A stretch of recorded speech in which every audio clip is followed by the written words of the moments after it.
మాత వేషంలో ప్రేమ్ వాళ్ళని దారి తప్పిస్తుంది రోజా. మాతలాగా ఉండి తను తప్పిపోయిన వాళ్ళ గురించి జాడ చెప్తానంటూ చెప్తూ ఉంటుంది.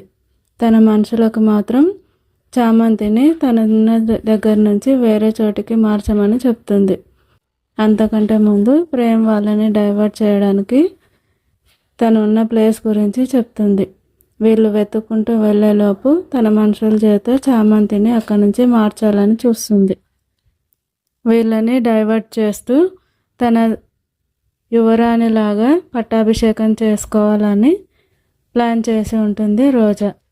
చామంతి కనిపించకుండా ఈ 2 రోజులు తిప్పుతూ ఉంటే ప్రేమ్ కూడా తన ధ్యాసలోనే పడి ఉంటే తను యువరాణిలాగా చలామణి అవ్వచ్చని, పట్టాభిషేకం ఈజీగా జరిగిపోతుందని అనుకుంటూ ఉంటుంది. మరోవైపు హర్షవర్ధన్ కూడా చామంతిని వెతుక్కుంటూ వెళ్తాడు.